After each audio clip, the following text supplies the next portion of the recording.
성경 말씀 함께 보겠습니다. 오늘 우리가 주신 하나님의 말씀은 신약성경 요한복음 2장 1절부터 10절 말씀입니다.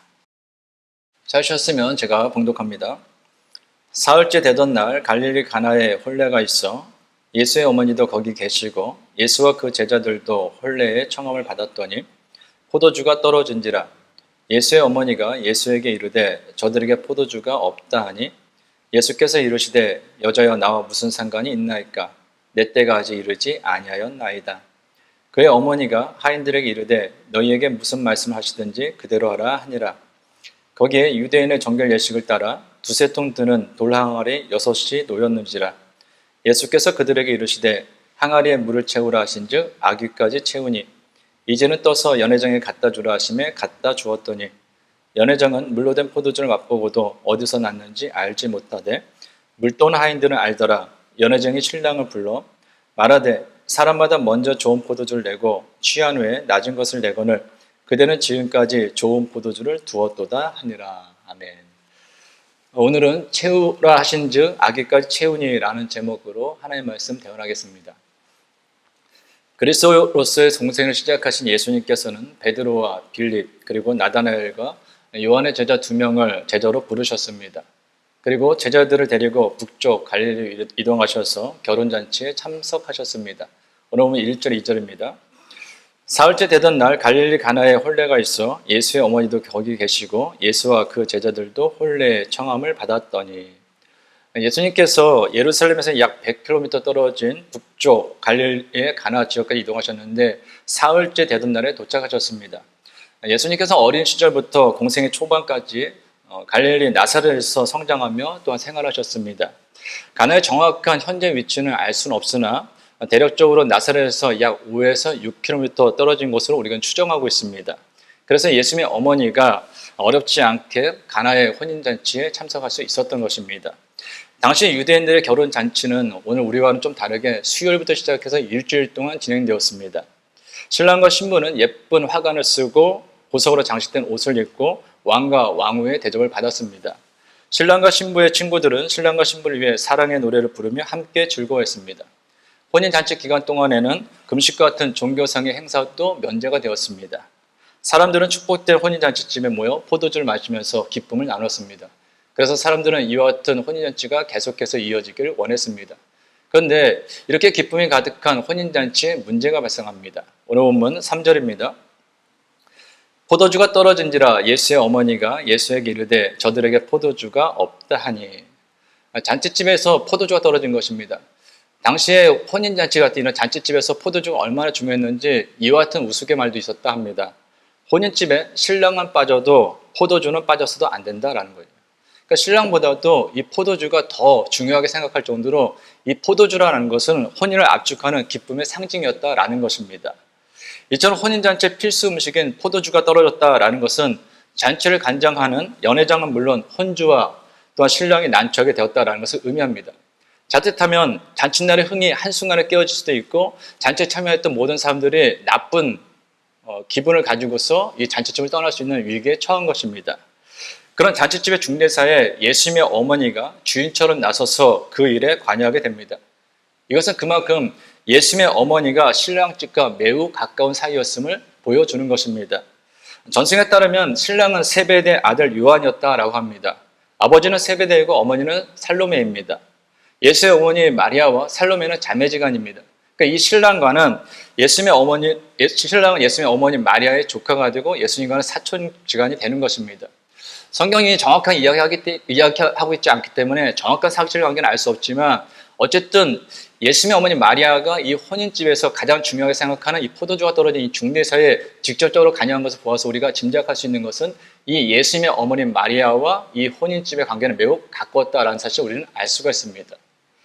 잔치집에 포도주가 떨어진 이 상황을 예수님의 어머니 마리아는 누구에게 이야기를 합니까? 아들 예수에게 이야기합니다. 그럼 왜 어머니 마리아는 아들 예수에게 포도주가 떨어졌다라는 사실을 이야기했을까요?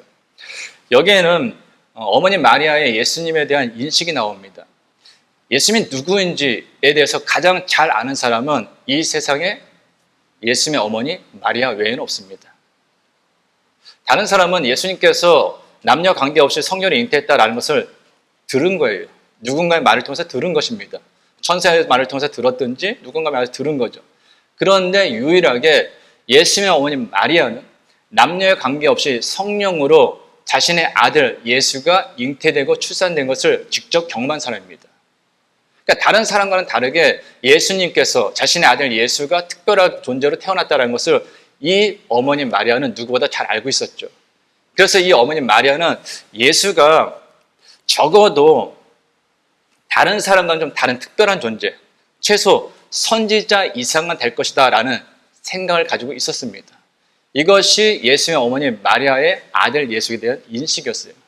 그래서 이 잔치집에 포도가 떨어진 것을 예수님에게 말한 것은 네가 이 문제를 좀 해결해 달라라는 요청이었던 것입니다. 오늘 본문 4절입니다. 예수께서 이르시되 여자여 나와 무슨 상관이 있나이까 내 때가 아직 이르지 아니하였나이다. 이 구절을 보면은 오늘날 우리 시각으로 보면은 좀 이해가 되지 않는 두 구절이 나옵니다. 첫 번째는 예수님께서 어머니 마리아를 향해서 무엇이라고 부릅니까? 여자여라는 거예요. 그러니까 이 구절 오늘날 표현을 하면은 예수님이 참으로 예의 없다, 예의 없이 어머니를 부른다라고 생각할 수 있습니다. 근데 그렇지가 않습니다. 여기서 여자여로 번역된 헬라어 귀나이는 당시 헬라어 여자를 의미하는 귀네의 호격입니다. 근데 이 여자를 의미하는 귀네 이 단어는 2000년 전에 헬라 그 문화상에서는 왕이 왕후를 부를 때 사용됐던 단어입니다. 또는 남편이 아내를 사랑스럽게 부를 때 호칭이 바로 귀나이라는 호칭이었습니다. 이 귀나이 여자여라는 이 호칭을 예수님께서는 십자가에 달리신 가운데 자신의 어머니 마리아를 제자 요한에게 부탁할 때 다시 한번 사용하십니다. 근데 십자가의 상황이 어떻습니까? 아들이 십자가에 달려서 고통을 받으면서 죽어가고 있는 거예요. 그것을 바라보면서 그 어머니가 얼마나 슬펐겠습니까? 얼마나 비통했겠어요. 그 어머니를 바라보면서 예수님께서 귀나이 여자여, 이건 무슨 얘기일까요?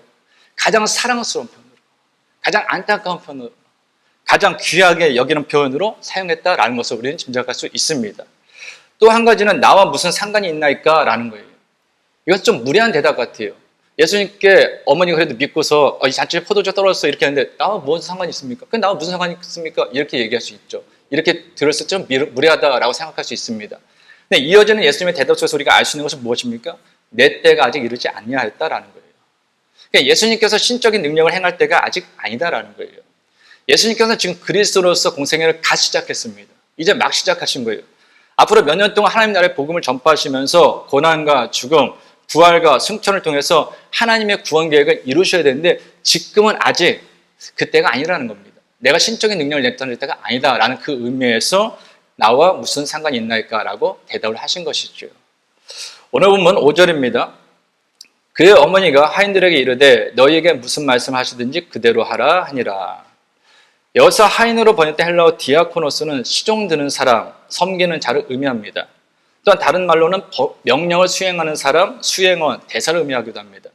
근데 신약 성경의 서신서를 보면은 이 단어를 사역자, 일꾼, 집사로 번역하기도 했습니다. 그러니까 이 디아코노스는 둘러스랑 좀 다른 거예요. 둘러스는 주인의 명령에 절대적으로 복종하는 노예를 이야기합니다. 근데 이 하인을 의미하는 이 디아코노스는 자기 마음에 따라서 누구의 말을 들을 수도 있고 듣지 않을 수도 있는 처지에 있는 사람이다라는 것입니다.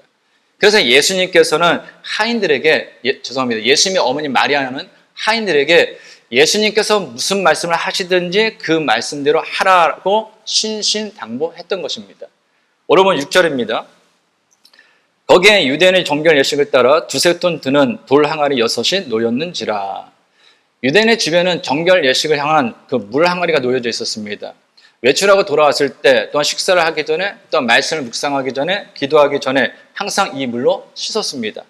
또한 잔치에 참여한 손님들도 당연히 음식을 먹기 전에 반드시 물로 씻어야 했습니다. 물은 몸을 깨끗하게 하는 의미도 있지만 그와 함께 죄를 씻어낸다라는 의미도 담겨 있었기 때문입니다. 그러므로 오늘 본문에 나오는 이 가나 혼인 잔치의 돌 항아리 역시 초대받은 손님들이 잔치집에 들어올 때 손을 쉴 수 있는 물을 담아놓은 용기였습니다. 그런데 돌 항아리의 크기에 대해서 6절이 무엇이라고 이야기하고 있습니까? 두세 통 드는 돌 항아리랍니다. 여기서 통으로 번역된 헬라어 메트레타스는 약 40리터를 이야기합니다.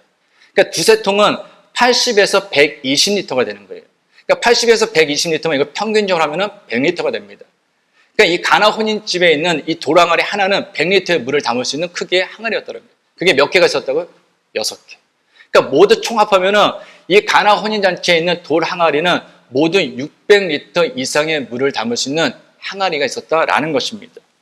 6개의 돌 항아리 보신 예수님께서 하인들에게 이렇게 말씀하십니다. 오늘 본 7절입니다. 예수께서 그들에게 이르시되 항아리에 물을 채우라 하신즉 아귀까지 채우니. 예수님께서 하인들에게 그 돌 항아리에 물을 채우라라고 말씀하셨습니다. 이 말씀이 보기에는 단순하게 보이지만 이 말씀 안에는 하인들의 순종과 선택이 좀 담겨 있습니다. 하인들은 선택을 한 거예요. 잔치집에 포도주가 떨어졌다라는 것은 하인들에게도 비상 상황입니다. 그러니까 포도주가 떨어졌다면 하인들은 선택을 해야 되는 거예요. 각자 양동이에 손을 들고서 동네를 이렇게 다니면서 거기서 양동이마다 포도주를 얻어가지고 와서 잔치집을 가져오든지 아니면 예수님의 말씀을 따라서 물을 붓든지, 즉 예수님의 어머니의 말을 따라서 예수님을 통해서 포도주를 얻든지 둘 중에 하나를 선택해야 된다라는 것입니다. 거기서 하인들은 무엇을 선택했습니까? 예수님의 말씀에 순종하기로 결단한 거예요. 근데 사실 항아리에 물을 채우라라는 이 예수님의 말씀은요, 순종하기에는 매우 불합리한 말씀입니다. 지금 필요한 건 포도주예요. 그리고 포도주를 만들려면 물이 필요한 것이 아니라 농사를 지어 수확한 포도가 필요합니다. 그리고 그 포도를 어떻게 돼요? 잘 으깨고 발효를 시켜야 포도주가 되는 거예요. 근데 지금 예수님께서는 항아리에 물을 채우라고 합니다. 이건 상식적으로, 이성적으로, 합리적으로 맞지 않는 말씀이 있죠. 또한 100리터의 물을 담을 수 있는 6개 항아리에 600리터의 물을 채우라? 이것도 결코 쉽지 않습니다. 오늘날이야 수도꼭지를만 이렇게 틀어도 수돗물이 나오니까 뭐 채우기 어렵지 않죠. 2000년 전입니다. 이 당시에는 물을 얻어 오려면 약 1km 이상을 걸어가가지고 20에서 30m의 깊이가 되는 그 우물에서 물을 길어야만 되는 거예요. 그 물을 1km를 넘어가서 그걸 떠가지고 600리터가 넘는 그 돌 항아리를 채운다? 결코 쉬운 일이 아니죠. 더구나 지금 이 상황은 잔치집입니다. 잔치집에서 가장 바쁜 거는 하인이에요. 아무리 평상시에 순종을 잘하는 사람이라 할지라도요, 바쁘면 내 생각에 맞지 않는 일에 순종하기는 결코 쉽지 않습니다. 그러므로 이 하인들이 이렇게 얘기할 수도 있었을 거예요. 왜 이렇게 해야 합니까? 꼭 해야 합니까? 그건 예수님 생각입니다. 여러 가지 이유를 들어서 예수님의 말씀에 순종하지 않을 수 있다라는 것입니다. 그럼에도 불구하고 하인들은 불평 한마디 하지 않고 예수님의 말씀에 순종했습니다. 어디까지요? 아귀까지. 아귀까지는 꼭대기를 이야기합니다. 그러니까 항아리가 있으면 예수님께서 물을 채우라 라고 말씀하시는 이 하인들은 어디까지 채웠냐? 꼭대기까지. 더 이상 물을 부어서 담을 수 없는 그 공간이 없을 때까지 이 하인들은 물을 채웠다라는 거예요. 바쁜 나중에 예수님께서 물을 채우라 하면은 하인들 선택할 수 있었어요. 반만 채워도 되죠. 3분의 2만 채워도 되죠. 그런데 이 하인들 어떻게 했습니까? 예수님의 말씀에 매우 성실하게 최선을 다해서 그 항아리에 더 이상 물이 들어가지 않을 정도로 아귀까지 꼭대기까지 가득 채웠다라는 것입니다. 그런데 중요한 것은 더 순종하기 어려운 한 가지 일이 남아있었다라는 것입니다. 오늘 본 8절입니다. 이제는 떠서 연회장에게 갖다 주라 하심에 갖다 주었더니. 예수님께서 돌 항아리 6에 물을 가득 채우라 하시고 이제는 무엇라 하십니까? 그 물을 연회장에게 갖다 주라 말씀하십니다. 연회장은 잔치를 위하여 시종되는 사람들의 총책임자입니다. 그냥 당시에 이 연회장은 손님들의 식탁을 관리했습니다. 또한 음식 맛을 봤어요. 새로운 음식이 들어오면 항상 이 연회장이 먼저 맛보고 손님들의 식탁에 내놓게 허락했다라는 것입니다. 근데 하인들은 이 돌 항아리에 들어있는 물이 맹물인 것을 너무나 잘 알고 있죠. 자신들은 물을 부은 것밖에 없어요. 그러니까 이 돌 항아리에 있는 물은 포도주가 아니라 물입니다. 맹물이 아무 맛도 없는. 근데 예수님께서 이 항아리의 물을 떠서 연회장에 갖다 주라는 거예요. 이건 정말 순종하기 어렵죠. 포도주라면 갖다 줄 수 있습니다. 근데 나는 알고 있거든요. 다른 사람은 다 몰라도 나는 이 안에 들어있는 것이 맹물인 걸 알고 있어요. 근데 그것을 연회장에 갖다 주라. 갖다 줬는데 연회장이 뭐야? 물이잖아. 뭐 하는 짓이야? 포도주가 떨어졌는데. 그러면 이 하인들은 책망을 받고 일자리를 놓칠 수도 있을 위기에 있는 거예요. 그러면 정말로 이거는 순종하기 어려운 것이죠. 그럼에도 불구하고 하인들은 연회장에 갖다 주라는 그 예수의 말씀에 어떻게 합니까? 갖다 주었습니다. 그러자 매우 놀라운 일이 벌어지죠. 오늘 보면 9절입니다.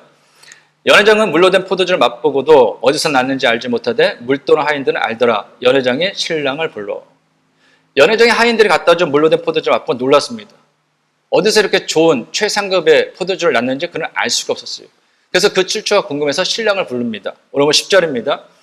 말하되 사람마다 먼저 좋은 포도주를 내고 취한 후에 낮은 것을 내거늘 그대는 지금까지 좋은 포도주를 두었도다 하니라. 연회장이 맛본 이 포도주는 최상급의 가장 좋은 포도주였습니다. 손님이 취한 후에 미각이 둔해진 시점에서 좋은 포도주를 내는 것은 일반적인 일이 아니에요. 그래서 일반적이지 않은 일을 행한 이 신랑에게 이 연회장은 칭찬한 것입니다.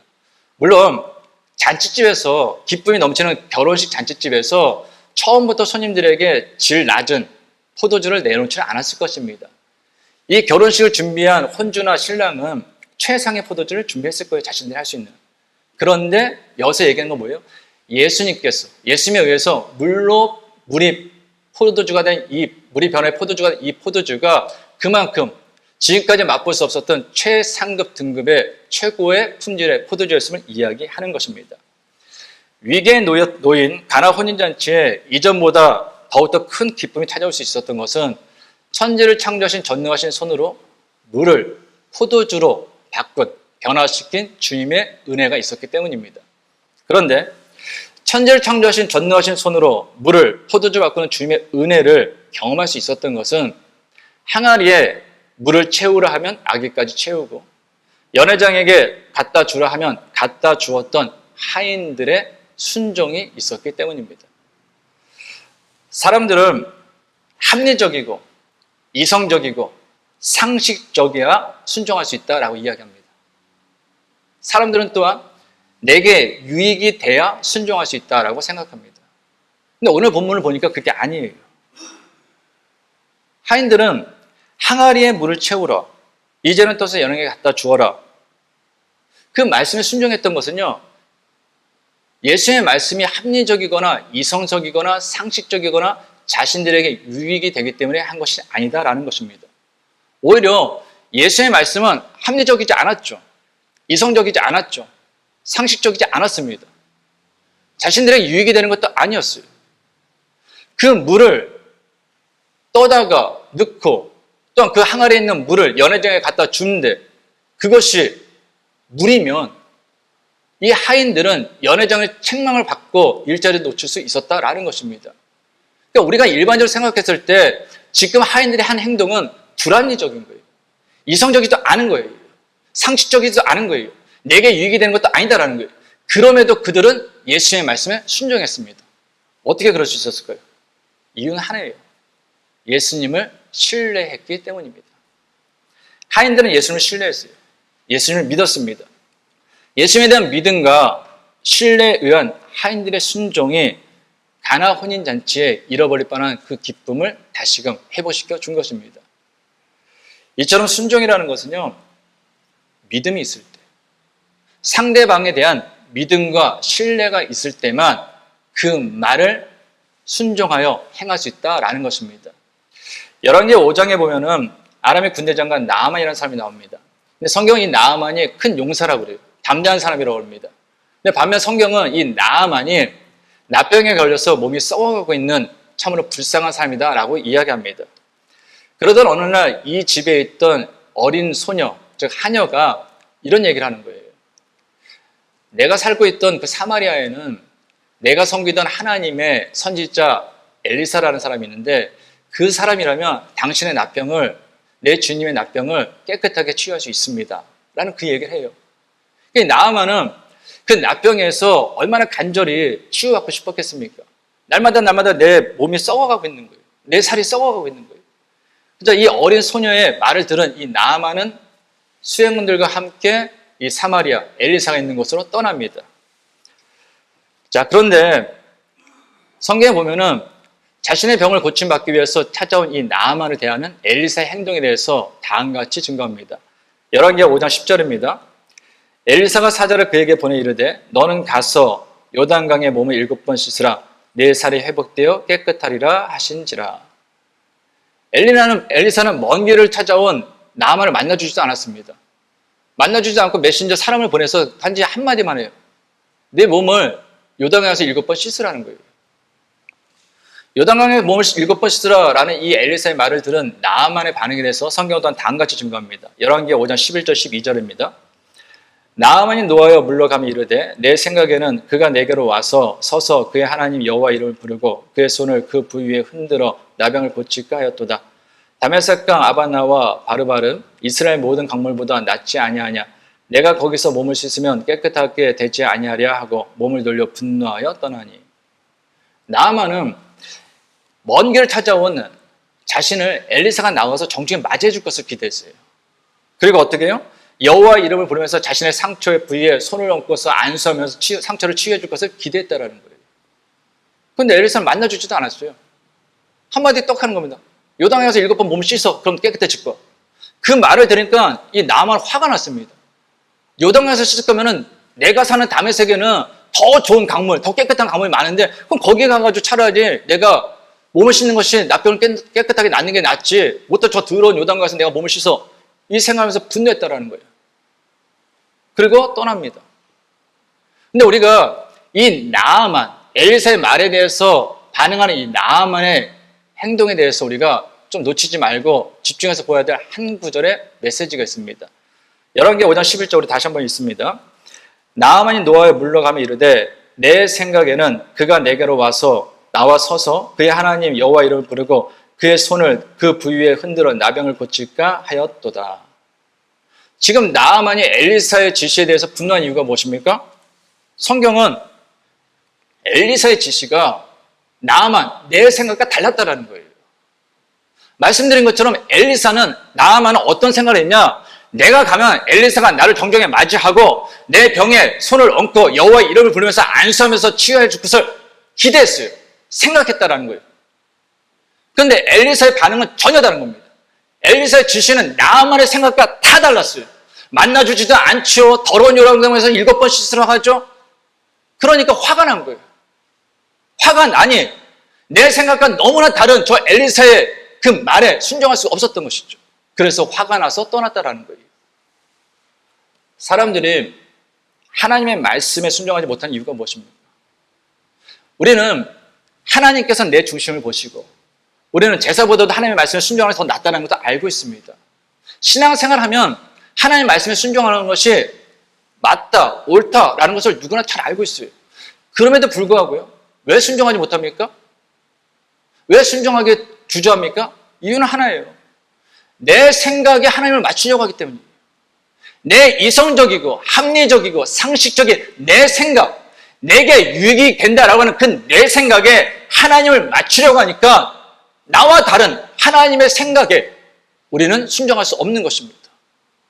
근데 성경은 이사야 선지자를 통해서 하나님께서 우리에게 다음같이 분명히 말씀하십니다. 이사야 55장 8절 9절입니다. 이는 내 생각이 너희의 생각과 다르며 내 길은 너희의 길과 다름이니라. 여호와의 말씀이니라. 이는 하늘이 땅보다 높음 같이 내 길은 너희의 길보다 높으며 내 생각은 너희의 생각보다 높음이니라. 아멘. 피조물인 우리 인간이 창조주이신 하나님의 생각을 어찌 다 할 수 있겠습니까? 한 치 앞도 모르는 우리가 이 예배당을 나가서 어떤 일이 펼쳐질지 알지도 못하는 우리가 한계에 갇혀있는 우리가 어찌 영원하신 하나님의 생각을 다 알 수 있겠습니까? 그러면서 우리는 불구하고 착각하지 않습니까? 내가 마치 창조주인 것처럼 마치 내가 모든 것을 다 알고 있는 것처럼 내 생각에 하나님을 껴맞추려고 하지 않습니까? 심지어 기도한다 하면서도 모든 것을 다 결정해놓고 단지 마음 편하고자 나 이만큼 기도했으니까 감정적으로 하나님의 말씀을 어떻게든 껴맞추려고 하는 그 어리석음을 우리가 범하고 있지 않는가라는 거예요. 믿음이라는 건요, 나는 피조물이고 하나님의 창조주 임심을 인정하는 것부터 시작되는 거예요. 그때 우리는 나와 다른 그 하나님의 생각에 온전히 내 자신을 맡길 수 있습니다. 왜요? 그 하나님의 생각은 완전하기 때문입니다. 그 하나님의 생각은 단 한 치의 오차도 없기 때문입니다. 그 하나님의 생각은 반드시 나를 푸른 초장과 실만한 물가로 인기는 가장 좋은 길이기 때문인 것입니다. 우리가 내 생각을 내려놓고요, 하나님의 생각을 받아들이기 시작할 때, 우리가 내 생각을 내려놓고 하나님의 말씀에 순종하기 시작할 때요, 그때부터 비로소 천지를 창조하신 전능하신 손으로 행하신 그 하나님의 능력이 우리 삶 가운데 임재하기 시작하는 것입니다. 그러므로 사랑하는 성도 여러분,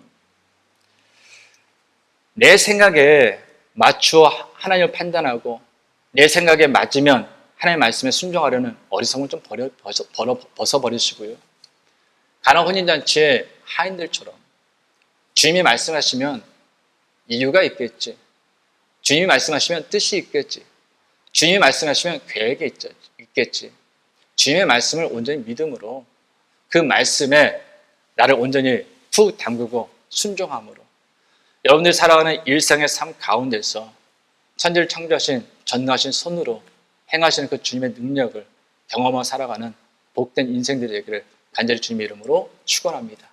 기도하겠습니다.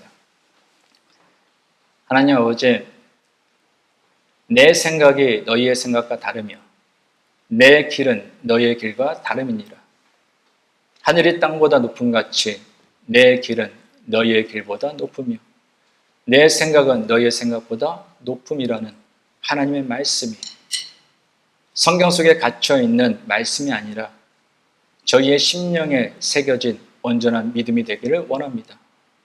그래서 합리적이고 이성적인 생각을 앞세우기보다는 온전한 믿음으로 하나님의 말씀에 순종하여 천지를 창조하신 전능하신 손으로 저희의 인생 가운데 역사하신 하나님의 능력을 경험하며 살아가게 하옵소서. 이제는 우리 주 예수 그리스도의 은혜와 하나님의 크신 사랑과 성령님의 교통하심이 창조주 하나님에 대한 온전한 믿음으로 합리적이고 이성적인 생각을 앞세우기보다는 온전한 믿음으로 하나님의 말씀에 순종함으로 천지를 창조하신 전능하신 손으로 우리의 인생 가운데 역사하시는 하나님의 능력을 경험하며 살아가기 원하는 모든 성도들과 가정과 세워주신 기업 위에 이제부터 영원까지 함께 하시기를 간절히 축원하옵나이다. 아멘.